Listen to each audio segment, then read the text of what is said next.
दोस्तों, जैसे कि आशा करता हूँ आपने पार्ट 1 देखा होगा। कि पार्ट 2 है मंगल मंगल के ऊपर जो हमारा लेक्चर चल रहा था। सो उसी का पार्ट 2 सेशन है ये। आशा करता हूँ आपने पार्ट 1 ज़रूर देखा होगा, बिकॉज़ अगर आप पार्ट 1 देखेंगे तो ही ये वीडियो कंप्लीट होगा आपके लिए। कंप्लीट आप मंगल को समझ पाएंगे बेसिकली। तो यहाँ पे उसी वीडियो को कंटिन्यू करते हुए हम बात कर रहे थे, जैसे कि मंगल की जो साइन है एरीज, स्कॉर्पियो, और इनमें बेसिकली मंगल को ये दो साइन क्यों मिली, एरीज क्यों मिली और उसके बाद उनकी जो सम राशि है स्कॉर्पियो क्यों मिली, इसके पीछे का रीज़न क्या है। तो इससे प्लैनेट का जो नेचर है वो भी समझ में आता है, वो किस तरह से काम करता है आपके जीवन में वो भी समझ में आता है। तो उसी की तरफ बात करेंगे। एरीज, जैसे कि मैं बता रहा था, it's a power house. Power house होता है क्योंकि वैसे भी लगन कुंडली अगर आप खोलेंगे तो first house is the most powerful house. इसे राजगद्दी कहा जाता है, राजगद्दी कहा जाता है उसे कुंडली का। आपका जो भी फर्स्ट हाउस होता है, जो भी लग्न होता है, फर्स्ट हाउस में जो भी प्लैनेट की साइन आती है वो बेसिकली उसको राजा कहा जाता है आपके चार्ट का, उसको लग्नेश कहा जाता है, आपको पता होगा। So that is a power house, सबसे ज़्यादा एनर्जी होती है। तो काल पुरुष कुंडली के हिसाब से देखा जाए तो एरीज जो है पावर हाउस है, जिसमें सबसे ज़्यादा एनर्जी का बर्स्ट है। सबसे आपने बिग बैंग थ्योरी सुना होगा बेसिकली। तो एक जो मेजर ब्लास्ट है, फायर जो है, वो एरीज के अंदर से आता है। मार्स उसे सिग्निफाई करता है, इसलिए इस साइन को मार्स सिग्निफाई करता है। उसके साथ ही साथ यहाँ पे जो ब्लास्ट है उससे आने वाला जो चेंज है, जैसे बिग बैंग थ्योरी में क्या होता है,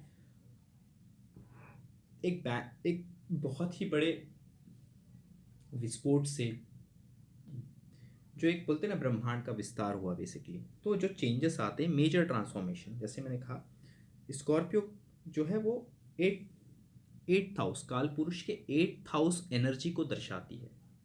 अब ये क्या है, जैसे एरीज अगर पावर है, सोल्जर की लड़ने की एबिलिटी है, तो स्कॉर्पियो सोल्जर की प्लानिंग, सोल्जर्स की जो लॉजिक एबिलिटी है, जो सीक्रेसी है, आपको पता होगा सोल्जर या कोई भी जो हमारा सीक्रेट एजेंसीज होती हैं जो काम करती हैं मिलिट्री के साथ, वहाँ पे एक बहुत वो सीक्रेट्स जो होते हैं वो बहुत ही सेंसिटिव सीक्रेट्स होते हैं हमारे कंट्री की, जो कि कोई अगर किसी और के हाथ लग जाए तो हमारी कंट्री की सिक्योरिटी के लिए नहीं अच्छा होता है।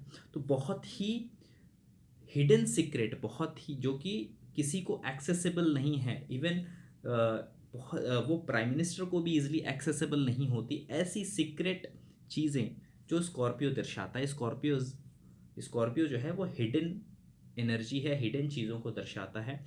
स्कॉर्पियो साइन में बेसिकली यहाँ पे कुछ दिखाई नहीं देता है, एट्थ हाउस में कुछ दिखाई नहीं देता है, इसलिए एट्थ हाउस बेसिकली अगर एट्थ हाउस में बैठे प्लैनेट या एट्थ हाउस की महादशा भी चल जाए तो आपके प्लानिंग्स काम नहीं करती, क्योंकि कुछ दिखाई नहीं देता, कुछ समझ नहीं आता है।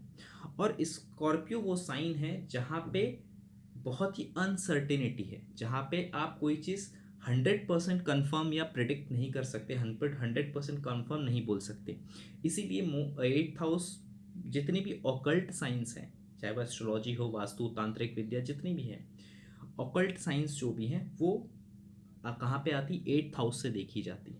तो बेसिकली क्या है, जो एक ऐसी चीज़ें ऐसी चीज़ें जो मेजर ट्रांसफॉर्मेशन को दर्शाती हैं, एट्थ हाउस एनर्जी, जो हिडन चीज़ों को दर्शाती हैं, एट्थ हाउस एनर्जी, जो जो कहीं ना कहीं छुपी हुई है, जो सीक्रेट हैं, उस एनर्जी को स्कॉर्पियो एनर्जी दर्शाता है। तो याद रखिए, जो इस विस्फोट से जो एक चेंजेस आते हैं, मेजर ट्रांसफॉर्मेशन, जैसे कि एग्जांपल मैं आपको दे दूं, मान लीजिए आज अगर रशिया यूक्रेन को पूरी तरीके से कवर कर लेता है तो बेसिकली क्या चेंजेस आएंगे, वहाँ के लॉस चेंज हो जाएंगे, वहाँ के इकोनॉमिक्स, वहाँ के हर एक चीज़, वहाँ की फाइनेंशियल चीज़ें, वहाँ का culture, most of the things affected होगा उस पूरे कंट्री का। तो एक मेजर ट्रांसफॉर्मेशन आएगा, यानी कि उस विस्फोट से, एक लड़ाई के बाद जो ट्रांसफॉर्मेशन आता है, स्कॉर्पियो उसको दर्शाता है।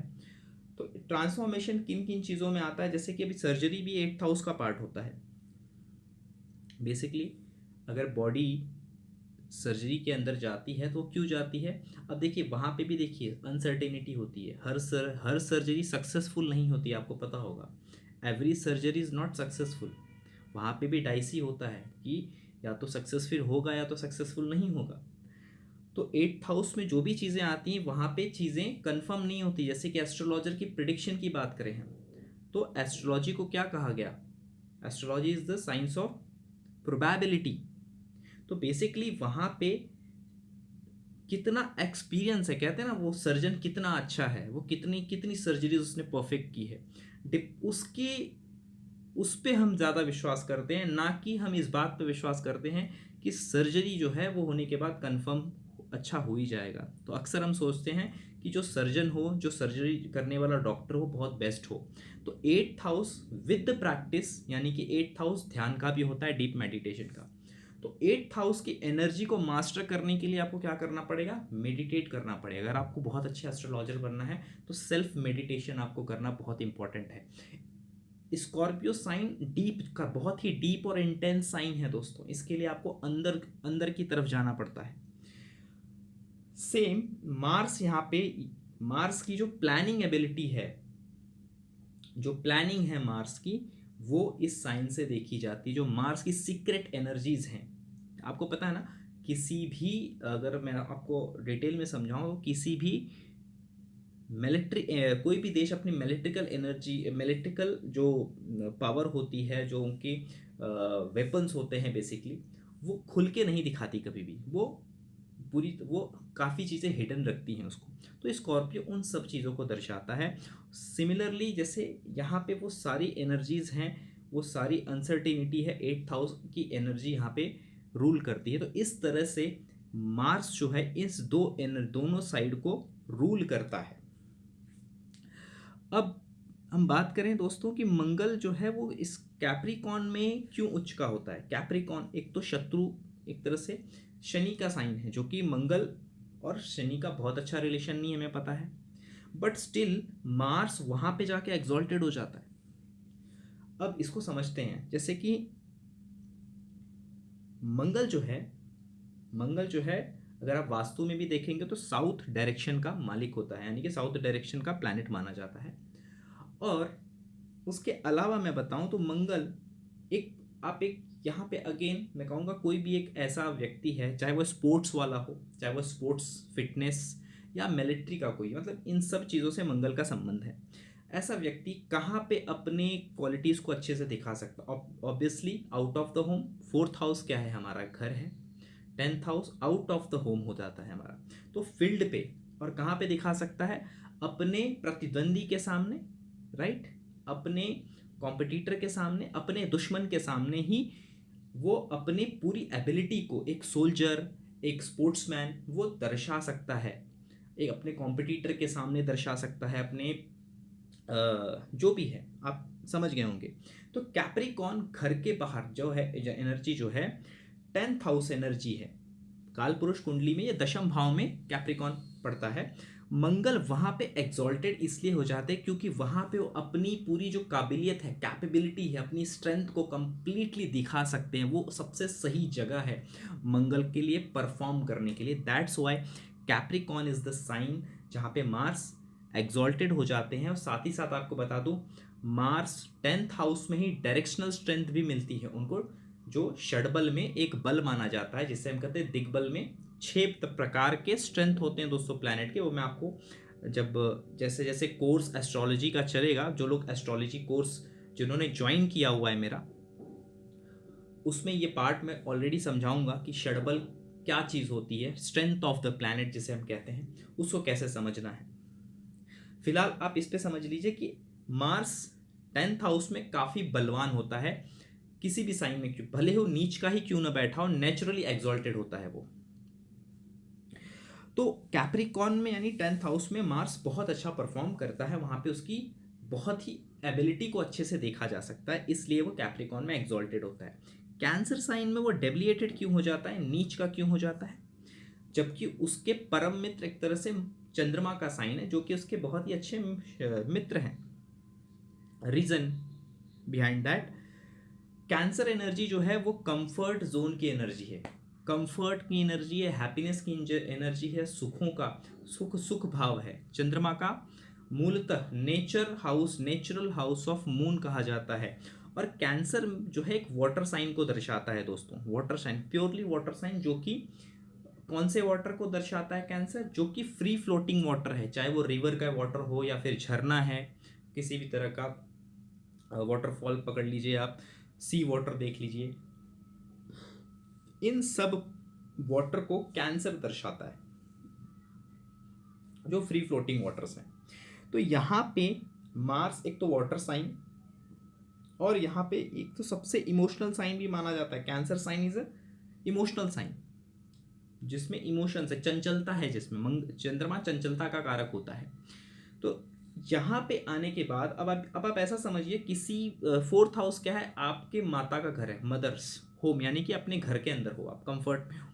तो क्या किसी सैनिक, किसी सोल्जर, किसी कमांडर इन चीफ का जो जीवन है वो क्या कंफर्ट जोन में रहने के, वो क्या आराम करने के लिए है? ऐसा तो नहीं है। वहाँ पे वो, जब भी किसी सोल्जर को आप किचन में डाल दोगे, यानी कि आप किचन में डाल दो, तो वहाँ पे वो क्या करेगा? घर के अंदर क्या वो अपनी एबिलिटी को दिखाएगा? घर में किससे लड़ेगा? घर पे कहाँ पे वो अपनी इनर एबिलिटीज़ को दिखाएगा? तो ये वो जगह हो जाती है जहाँ पे मार्स अपनी स्ट्रेंथ, अपनी काबिलियत को दिखा नहीं सकता अच्छे से। तो इसलिए इस हाउस में, फोर्थ हाउस में या कर्क राशि में, मंगल को नेचुरली डेबिलिटेड होता है, वो नेचुरली नीच का हो जाता है। वहाँ पे वो बहुत अच्छा परफॉर्म नहीं करता। मार्स मोस्टली फोर्थ हाउस में property, lands, benefit from property, इन सब चीज़ों के लिए बेहतर होता है। इसको समझ के चलिएगा। तो आशा करता हूँ यहाँ तक आपको समझ में आ गया है कि एरीज साइन, स्कॉर्पियो साइन मंगल को क्यों मिली है, कर्क में क्यों वो डेबिलिएटेड हो जाते हैं, कैप्रिकॉन में क्यों वो उच्च के हो जाते हैं, मकर में। अब दोस्तों, अब बात करते हैं मंगल देवता के एस्पेक्ट्स, यानी उनकी दृष्टियों के बारे में। मंगल देवता की 3 दृष्टियां हैं। 7वीं दृष्टि दोस्तों हर एक ग्रहों के पास होती है। अब जो कुछ ग्रहों के पास उनकी स्पेशल दृष्टियां होती हैं, वो कौन सी है? मंगल की 4थी दृष्टि है और 8वीं दृष्टि। चौथी जो दृष्टि है वो मंगल को क्यों मिली होगी? किसी भी प्लैनेट के बारे में आपको समझना हो, एनालाइज करना हो कि उसको, जैसे जुपिटर को 5 7 9 क्यों मिला, सैटर्न को 3 7 10 एस्पेक्ट क्यों मिला, अगर समझना है तो आप कुछ मत करिए, आप उस प्लैनेट को फर्स्ट हाउस में बैठा दीजिए, आपको समझ में आने लगेगा कि ये ही एस्पेक्ट ऋषियों ने इस प्लैनेट के लिए क्यों सोचा, क्यों रखा, क्यों डिसाइड किया। मार्स को आप फर्स्ट हाउस में रखिए, उसकी 4th एस्पेक्ट कहाँ पे जाएगी? 4थे घर पे। आप सोचिए, कोई भी सोल्जर क्यों, मतलब बाहर क्यों जाता है? वो अपनी मातृभूमि की रक्षा करने के लिए। उसका इमोशन अपनी मातृभूमि से ही जुड़ता है। तो मार्स का 4th एस्पेक्ट जो है वो बहुत ही प्रोटेक्टिव एस्पेक्ट होता है। वहां पे मार्स प्रोटेक्ट करने की कोशिश करता है। वहां पे मार्स एलओसी, यानी कहते हैं ना लाइन ऑफ कंट्रोल, बॉर्डर पे खड़े होते हैं ना। तो जो लिमिटेशन है, मार्स 4th एस्पेक्ट जो है मार्स की, वो लिमिटेशन, वहां पे ना आप लिमिटेशन लगाओगे।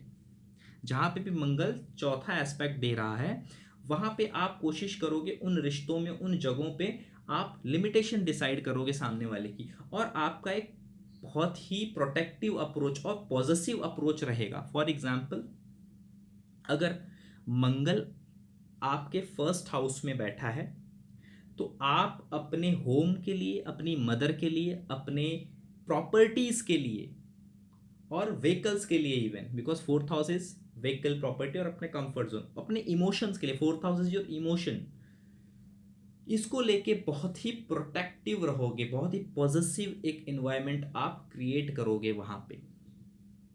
यहाँ पे क्या हो रहा है, आपके इमोशंस जो हैं, आप अपने इमोशंस को प्रोटेक्ट करने की कोशिश करते हो। तो इन जो 4th एस्पेक्ट होता है बेसिकली, वो मार्स कैसे, यहाँ पे क्या करेगा, वहाँ पे लिमिटेशन लगाएगा, वहाँ पे चीज़ों को पता करिए क्यों आप ऐसा कर रहे हो। कोई भी चीज़ प्रॉपर्टी से रिलेटेड हो गया, मदर से रिलेटेड, बहुत ज़्यादा कंसर्न रहेगा हमेशा। और एक बोलते हैं ना कि बिना पूछे वहाँ पे कुछ हुआ तो उसे वो बेटर, मतलब वहाँ पे कोई एक्टिविटी आपसे बिना पूछे की जाए, आपको पसंद नहीं आएगी उस इंसान को। सिमिलरली मार्स 4th हाउस का है, तो अपने पार्टनर के लिए, बिकॉज 4th हाउस में अगर मंगल बैठेगा तो चौथी दृष्टि 7वें घर पे डालेगा, जो कि पार्टनर का होता है, मैरिज लाइफ का होता है, और एक तरह से सोसाइटी का भी होता है। तो वहाँ पे कुछ भी एक्टिविटी के अगर हो रही है तो आप वो जिसका भी मार्स फोर्थ हाउस वो इंश्योर करेगा कि जैसे कि आपका पार्टनर कुछ कर रहा है और आपसे बिना पूछे कुछ खरीद भी लिया उसने, तो आप बोलोगे आपने बिना मुझसे पूछा नहीं, आपने ऐसे कैसे डिसाइड किया, मेरा कुछ वैल्यू नहीं है, मेरे से मतलब घर के अंदर कोई आपने डिसीजन ले लिया फॉर एग्जांपल, तो आपने बिना पूछे कैसे ले लिया, आपने मुझसे क्यों डिस्कस नहीं किया, ऐसी चीज़ें आपसे वो बोलेगा। और बहुत बार आपके ऊपर बहुत ज़्यादा वो लिमिटेशन लगाएगा, ये करना है ये नहीं करना है, ऐसी चीज़ें। जैसे कि आपको पता होगा दोस्तों, मंगल पहले भाव, चौथे भाव, सातवें भाव, आठवें भाव और 12वें भाव में बैठता है, तो इसे मांगलिक कहा जाता है। कारण यही है क्योंकि मंगल जो है थोड़ा सा रिश्तों के लिए, क्योंकि इन सब जगहों पे जब भी मंगल बैठेगा वो आपके मैरिज लाइफ को इफेक्ट करता है। ध्यान देंगे तो अगर वो फर्स्ट हाउस में बैठेगा, सेवेंथ एस्पेक्ट आपके सातवें घर पे डालेगा, फोर्थ हाउस में बैठेगा तो फोर्थ एस्पेक्ट डालेगा, सेवेंथ हाउस में मंगल खुद बैठेगा तो ऑब्वियसली वहाँ पे आप मांगलिक होते हैं, एट्थ हाउस में आपके इन लॉज फैमिली होती है और वहाँ से वो सेकेंड हाउस को देखता है, फैमिली को देखता है, तो ओवरऑल वहाँ से भी इसको मांगलिक माना गया। ट्वेल्थ हाउस में अगर बैठता है मंगल, वहाँ से आठवीं दृष्टि वो आपके सेवेंथ हाउस पे डालता है, इसलिए वहाँ पे आपको मांगलिक माना जाता है। तो फोर्थ हाउस, फोर्थ एस्पेक्ट जो है मंगल की, वो क्या है, लिमिटेशन देने वाला, बहुत ज़्यादा कंसर्न, एक पॉजिटिव अप्रोच उस चीज़ की तरफ दिखाता है। सिमिलरली मंगल की तो आठवीं एस्पेक्ट है, eighth aspect of Mars, transformation दिखाता है, वहां पे आप चेंजेस मांगोगे। अगर मंगल जहां पे भी आठवीं एस्पेक्ट होगी, वहां पे ना वो इंसान सीधा बदलाव की बात करेगा। वो ये नहीं करेगा कि वो ये नहीं कहेगा इसको। फॉर एग्जांपल दे रहा हूं मैं आपको,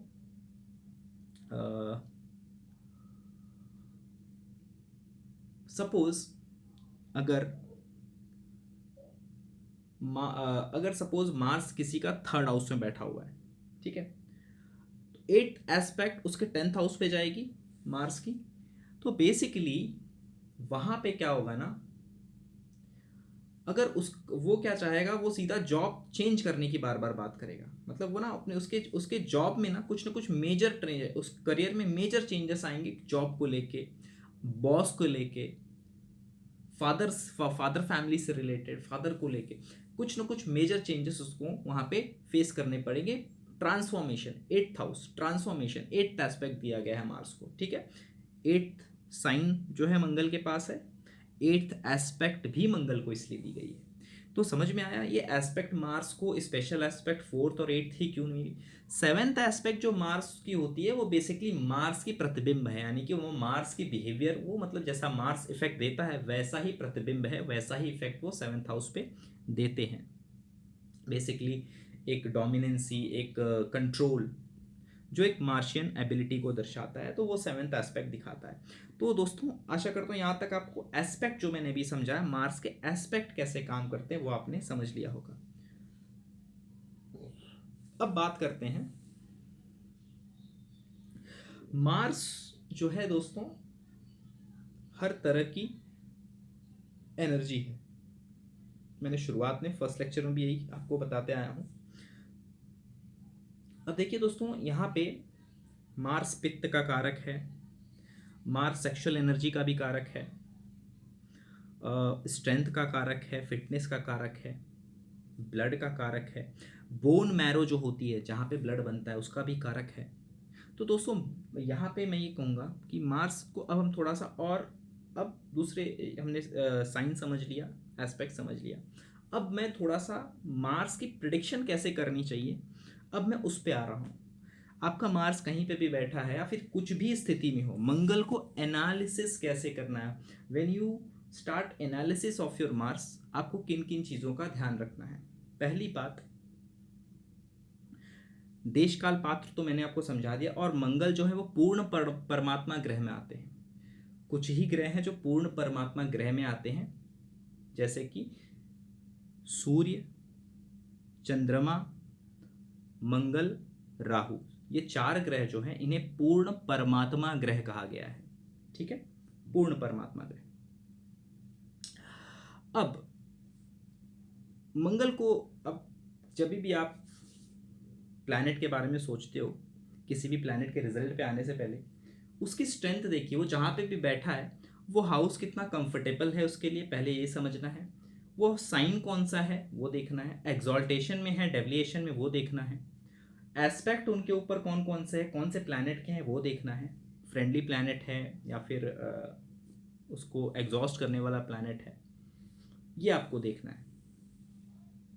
अब दोस्तों, मंगल याद रखिए जो एक क्रूर ग्रह है, जैसे मैंने बताया पाप ग्रह में नहीं आते, क्रूर ग्रह में आते हैं। टास्क को कंप्लीट करना मार्स का प्रायोरिटी होता है। तो जब भी जीवन में कोई इंसान के जीवन में आप देखो कि वो बहुत तरह के काम चालू करता है लेकिन बहुत दिन तक टिका नहीं रहता, क्योंकि मार्स डेडिकेशन का कारक है। कंप्लीट डेडिकेशन नहीं दे पाता वो चार चीज़ें चालू करता है, चारों में थोड़ा थोड़ा ध्यान देता है और कहीं पे भी नहीं पहुंचता है।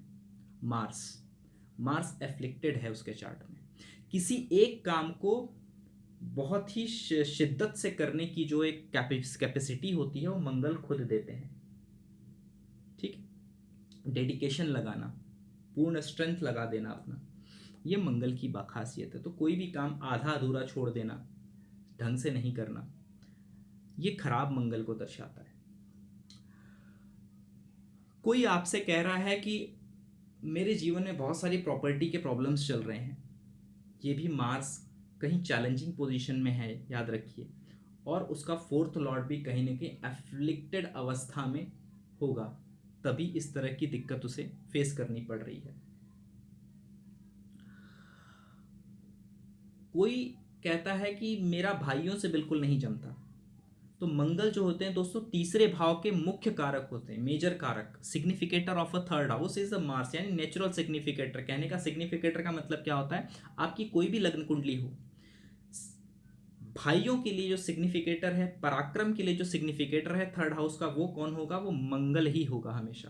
तो अगर आपका भाइयों से कुछ प्रॉब्लम हो रहा है, खास करके मेल सिबलिंग से, तो आप देखिए मार्स की क्या सिचुएशन है उसके उसके चार्ट में, और थर्ड हाउस को देखिए। Third house is your siblings, third house की सिचुएशन को देखिए।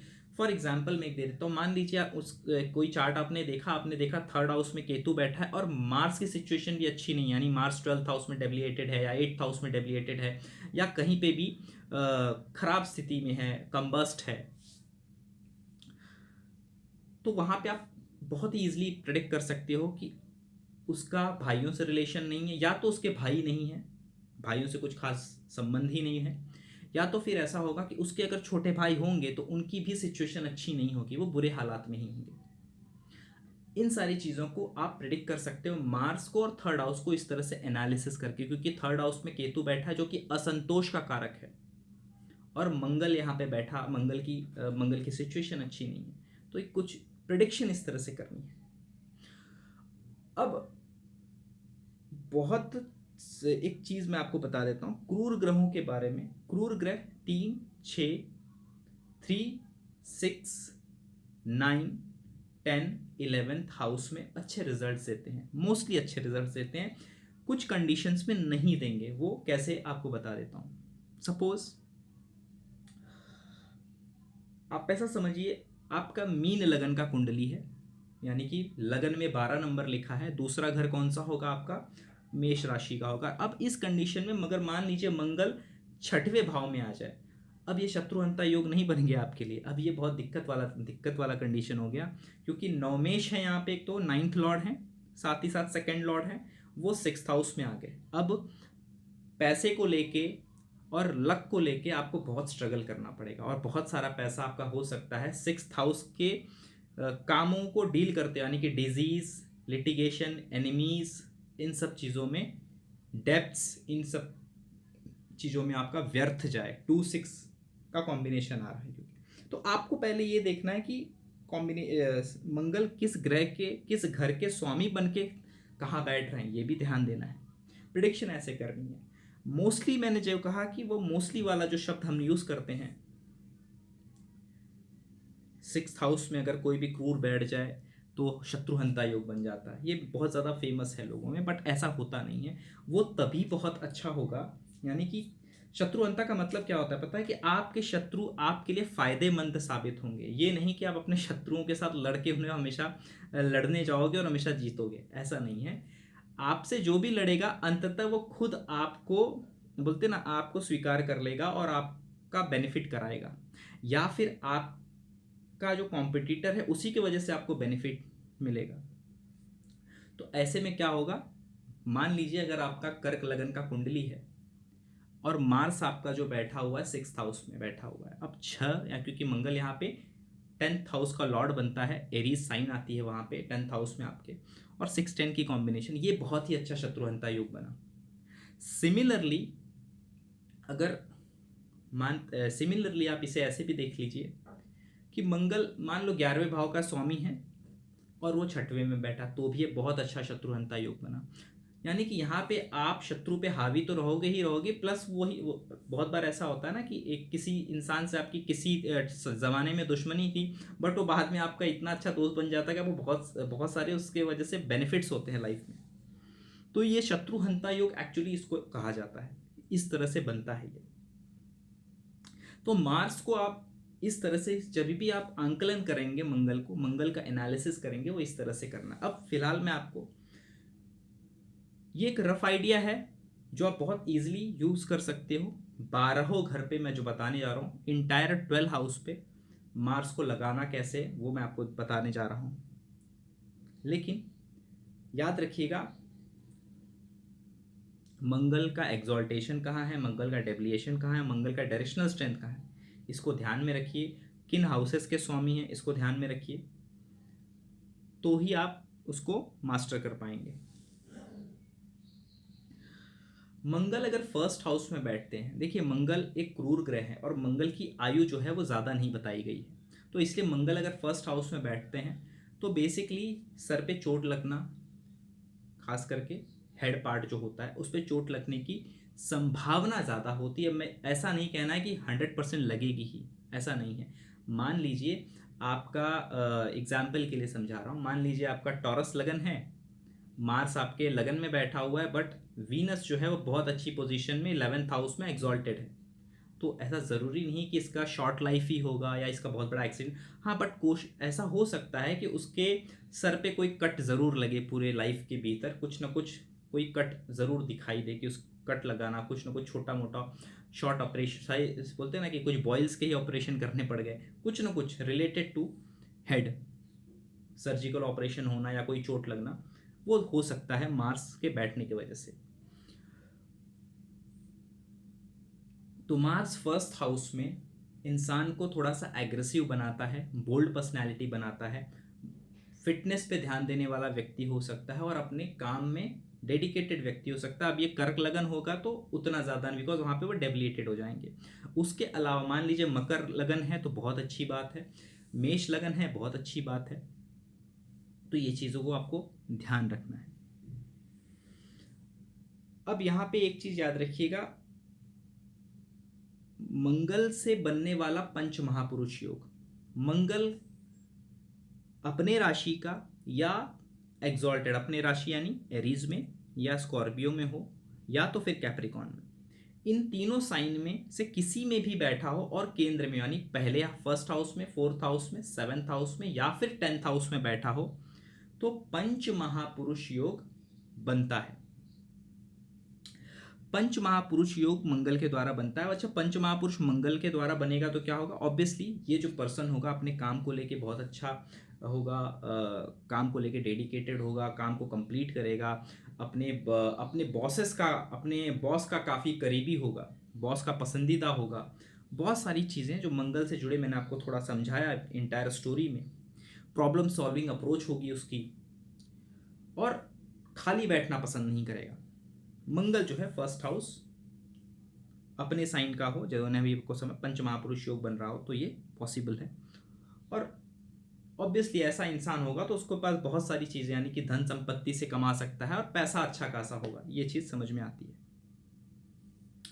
मंगल सेकंड हाउस में अगर जाता है, सेकंड हाउस का मंगल, ऐसे इंसान को वाणी का प्रयोग बहुत संभाल के करना चाहिए बहुत बार, क्योंकि मंगल वेपन्स का कारक होता है दोस्तों, शस्त्रों का कारक होता है। तो मंगल अगर सेकंड हाउस में बैठा है, ऐसे समय पे आप अपनी ज़ुबान पे कंट्रोल नहीं करोगे तो आप अगर अपनी ज़ुबान से आप लोगों को हर्ट करने का, हमेशा हर्ट हो जाते हैं या हर्ट कर देते हो, ऐसी बातें ही करते हो आप, तो याद रखिए आप कहीं ना कहीं आपके मार्स सेकंड हाउस में है, तो उसको आप जो भी कुछ बोलें बहुत संभाल के बोलें, किसी के हृदय पे चोट ना लगे, इसका खासा ध्यान दें। और यहाँ पे सेकंड हाउस में बैठेगा तो सेविंग को लेके भी थोड़ी सी प्रॉब्लम होती। सेविंग करना, पैसा आता तो बहुत तेज़ी से है इनके पास, पर प्रॉब्लम क्या होती है कि सेविंग में दिक्कत होती है। सेविंग करने जैसा ये सेविंग करना चाहते हैं, डिपेंड अपॉन द देश काल पात्र, जैसा व्यक्ति होगा उसके हिसाब से आपको देखना है। अब ऑब्वियसली आप बहुत ही रईस आदमी का चार्ट देख रहे होगे तो उसके लिए 10-15 लाख की सेविंग कुछ नहीं होती है, वो कहेगा कि इसको सेविंग नहीं है, तो उस हिसाब से इसको लगाइएगा। इसलिए हमेशा कहता हूँ देश काल पात्र is very important. Second house, इसको ऐसे इंसान का ईटिंग हैबिट फास्ट हो सकता है। ऐसा इंसान सेकेंड हाउस के मार्स वाला, उसको प्रॉब्लम हो सकती है एसिडिटी की, बिकॉज फोर्थ एस्पेक्ट जो है मार्स की वो फिफ्थ पे रहेगी। वहाँ कहाँ पे रहेगी? फिफ्थ हाउस पे, जो कि स्टमक का भाव भी होता है। तो थोड़ा सा पित्त की इश्यूज हो सकते हैं। अगर सूर्य भी पंचम को देख रहा है या पंचम में बैठा है तो ये बहुत प्रोमिनेंट हो जाता है, तो इसका ख्याल रखना है दोस्तों। अच्छा, मार्स सेकेंड हाउस में कहीं ना कहीं उसके फैमिली में एक एग्रेसिवनेस रहेगा, और ऐसे इंसान फैमिली में जितना कम बोले उतना अच्छा है, झगड़े कम होंगे। मार्स थर्ड हाउस का मार्स पराक्रम के लिए बहुत अच्छा है। यहाँ पे बस एफ्लिक्टेड नहीं होना चाहिए केतु के द्वारा या फिर सैटर्न के द्वारा। अगर एफ्लिक्टेड हो जाता है तो दिक्कत है, तो यहाँ पे एक स्टोरी उल्टी हो सकती है, डिपेंड करता है। देखिए, अब मैंने कहा मैं आपको रफ आइडिया दे रहा हूँ, क्योंकि हर चार्ट में लग्नेश अलग हो जाते हैं और मंगल किसी भी अलग अलग भाव का स्वामी हो सकता है। यहाँ पे खाली मैं आपको एनालिसिस करना समझा रहा हूँ कि बेसिक एनालिसिस ये होती है। थर्ड हाउस का मार्स आपको पराक्रमी बनाता है, सेल्फ डिपेंडेंट फैसले लेने में आप, और एक मोटिवेशनल स्पीकर, मास स्पीकिंग में आपको हेल्प भी करता है कहीं ना कहीं। और कहते हैं ना कि अपने विचारधाराओं को बहुत ही स्ट्रांगली रिप्रेजेंट करने की ताकत देता है मार्स थर्ड हाउस में। थर्ड हाउस का मार्स अच्छा सर्जन बना सकता है, क्योंकि ये स्किल का हाउस है। थर्ड हाउस स्किल का होता है, आपके शाबाशी का होता है, बिकॉज आपको पता है जब भी आप कोई अच्छा काम करते हैं तो स्टार कहाँ पे लगते हैं? आपके आर्म्स पे। जैसे पुलिस, आपने सुना होगा ना, पुलिस की ड्यूटी में होता है फर्स्ट स्टार, 2 स्टार, 3 स्टार। तो जब भी जितना आप पराक्रम करते हो, जितने आप केसेस सॉल्व करते हो, जैसे उस हिसाब से उनको स्टार दिए जाते हैं। तो third house is what? It's your stars basically. आप कितने पराक्रमी हो वो दिखाता है।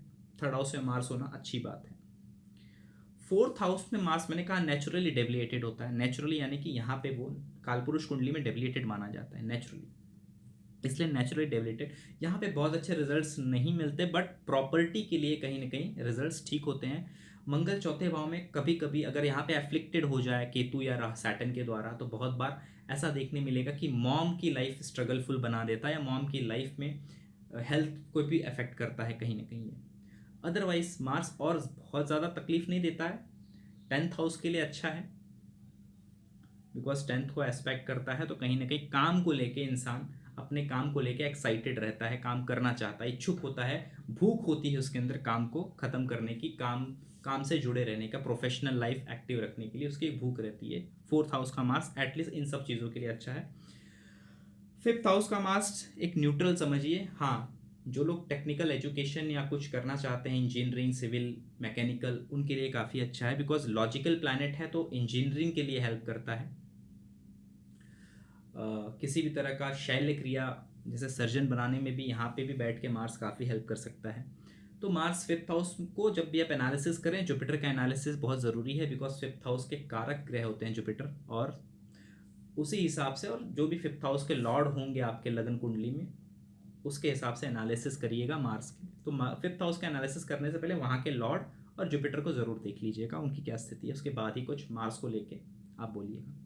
सिक्स्थ हाउस में मार्स, एज आई सेड, शत्रुअंता योग बनाता है। कब, कौन सी सिचुएशन, मैंने आपको बता दी। मान लीजिए 12th का लॉर्ड है, सपोज आप टॉरस असेंडेंट और 12th का लॉर्ड है मार्स आपका 6th में बैठा है, ये अच्छी बात नहीं है।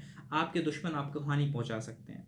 जैसे कि मैंने अभी एक और एग्जांपल आपको थोड़ी देर पहले बताया था कि अगर मार्स 10th हाउस का लॉर्ड है, आपका कर्क लगन है सपोज, तो यहाँ पे ये मार्स बहुत अच्छा आपको रिजल्ट देगा, दुश्मनों से बेनिफिट कराएगा।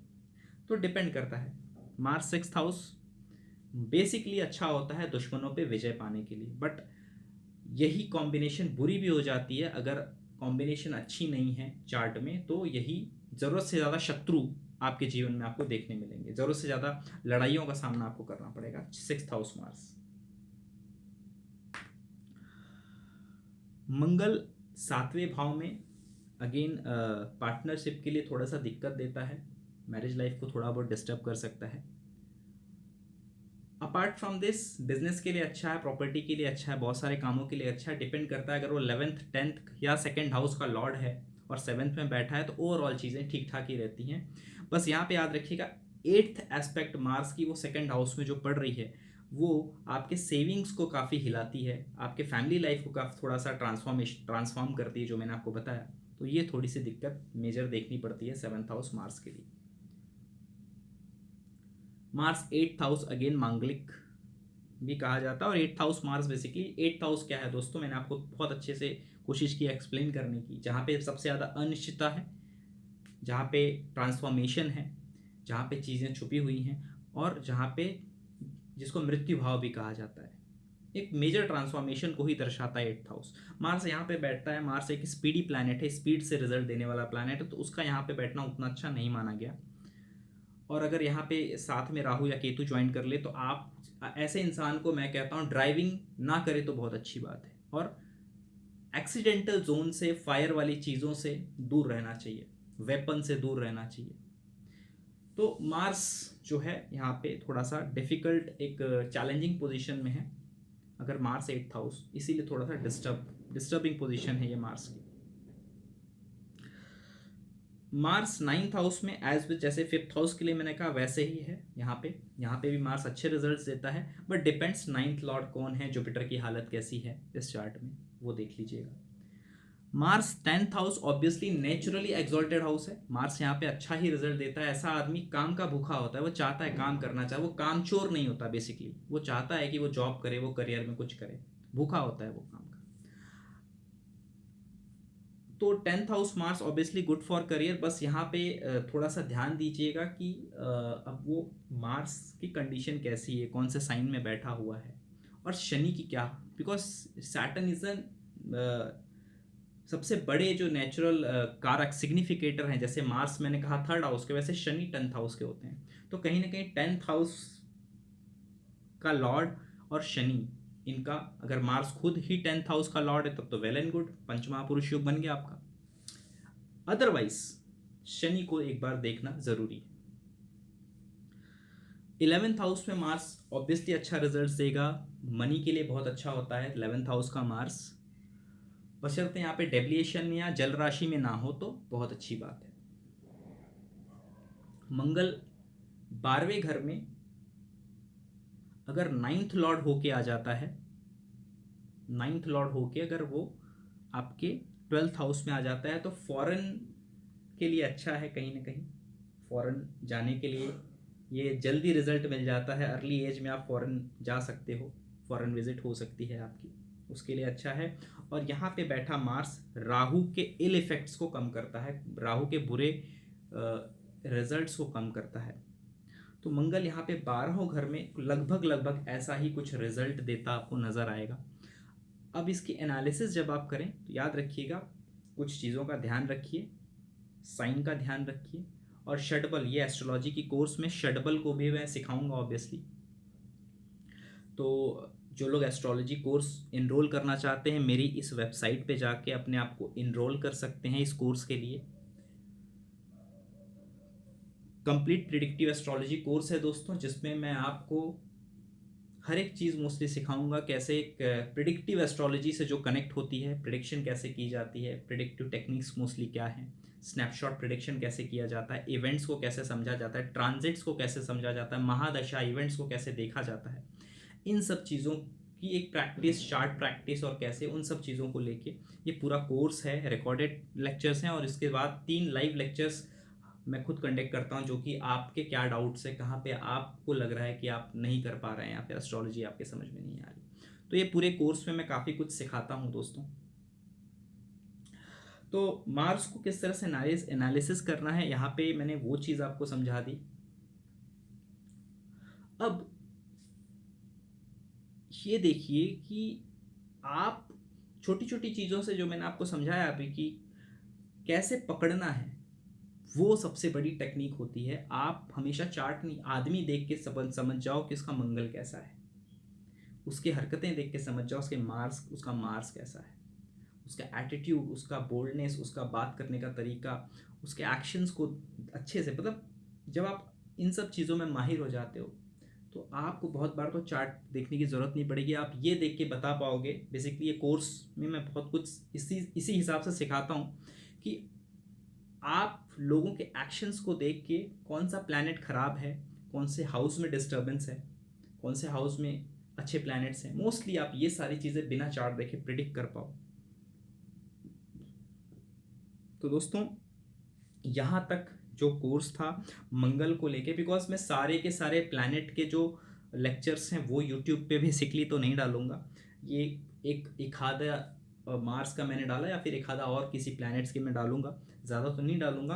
बट स्टिल ये मार्स का जो पूरा एक लेक्चर है मैंने ऐसे ये यूट्यूब पे डाला है, ताकि थोड़ा सा आप समझ सके कि किस तरह का कोर्स, बिकॉज बहुत लोग जो हैं वो इसलिए वो समझ नहीं पा रहे कोर्स में क्या सिखाया जाएगा। ये बेसिक्स, अभी मैं मार्स की बेसिक्स मैंने यहाँ पे आपको समझाई, मार्स क्या चीज़ है, उसको कैसे देखना चाहिए, वो किन किन चीज़ों के लिए आपके जीवन में जिम्मेदार होता है। तो यहाँ तक आज मंगल का जो लेक्चर है, ये पार्ट 1 जिसने नहीं देखा है उसको डिस्क्रिप्शन में लिंक मिल जाएगी, तो पार्ट 1 आप ज़रूर देखिए। पार्ट 1 और पार्ट 2 देखेंगे तो आपका मार्स को लेके काफ़ी क्लियरिटी आपको मिल जाएगी दोस्तों, कि मार्स प्लैनेट कैसे आपके जीवन में एक रिएक्ट करता है और आपके जीवन में इवेंट्स को क्रिएट करता है। मार्स जब भी मून के साथ बैठेगा दोस्तों, याद रखिए ये बहुत अच्छी बात होती है। संपत्ति से आदमी काफ़ी कुछ बनाता है, कमाता भी है, मॉम से बेनिफिट होता है, और सही कहा जाए तो एक्चुअली इस कॉम्बिनेशन में ऐसा इंसान कभी मन से निराश नहीं होता, वो हमेशा मोटिवेटेड रहता है कुछ नया करने के लिए, उसके अंदर एक जज्बा रहता है कुछ नया। उसका मन जो है ना, चंद्रमा मन का कारक है और मंगल शक्ति का कारक है, तो मानसिक शक्ति बहुत अच्छी होती है, मेंटल स्ट्रेंथ बहुत अच्छी होती है ऐसे इंसान की जिसकी कुंडली में मंगल और चंद्रमा साथ में बैठे होते हैं। मंगल शनि साथ में हो या फिर एक दूसरे को सामने सामने देख रहे हो, तो ऐसे जीवन में ना, इसको संघर्ष योग कहा गया है दोस्तों। अब इसमें होता क्या है कि ऐसा इंसान बहुत बार अपने आप को ही टारगेट देता है और बड़ी मुश्किल से पूरा कर पाता है, फिर से टारगेट देता है, फिर से बड़ी मुश्किल से पूरा कर पाता है। यही संघर्ष योग, मतलब यहाँ पे मोस्टली इंसान, अगर संघर्ष योग आपके चार्ट में, तो आपको आपके जीवन में बहुत सारी चीज़ें जो होती हैं खुद से ही बनानी पड़ती हैं, आपको स्पून फीडेड बहुत ही, मतलब रेयरली कुछ मिलता है आपके लाइफ में। तो मंगल और शनि साथ में बैठे हो या आमने सामने हो बेसिकली, तो ये एक संघर्ष योग बन जाता है, और इसमें आपको कहीं ना कहीं ये फील होगा कि आप अपने आप को एक टारगेट बार बार आपको देना पड़ता है, उस टारगेट को अचीव करने के लिए आपको बहुत मेहनत करनी पड़ती है, बड़ी मुश्किल से अचीव होता है टारगेट, क्योंकि मंगल यहाँ पे शनि मंगल को देख रहे हैं, और शनि जो है वो कष्ट का है, वो हार्डशिप कराते हैं। तो मंगल के लिए कोई भी चीज़ अचीव करना बड़ा हार्डशिप, मतलब आपको जो भी अचीव करना है, मार्स तो आपको हेल्प करता है, लेकिन उसको अचीव करने के लिए आप बोलते ना कि वो थकान जो है, क्योंकि शनि जो है वो थकान है, वो थकान आपको फील कराते हैं, वो चीज़ों में बोलते ना कि टिके रहने में जो एक मंगल की डेडिकेशन है उसको इफेक्ट करता है ये। इसीलिए से संघर्ष योग कहा गया, बिकॉज दोनों प्लैनेट अपोजिट हैं। एक एक एम्बिशियस है, दूसरा जो है हार्ड हार्ड वर्क पे, कार्मा, शनि कर्म और हार्डवर्क का कारक है उसके लिए। तो दोनों में जो एक बोलते हैं ना कॉन्फ्लिक्ट्स है, दोनों के नेचर में जो कॉन्फ्लिक्ट्स हैं, जब मैं सैटर्न का लेक्चर लो आप सुनेंगे, उसमें आपको ये चीज़ें मैं क्लियर करूँगा। तो यहाँ तक जो मार्स को मैं आपको अभी तक बताया हूँ दोस्तों, आशा करता हूँ आपको समझ में आया होगा। तो मिलते हैं नेक्स्ट लेक्चर में। नमस्कार।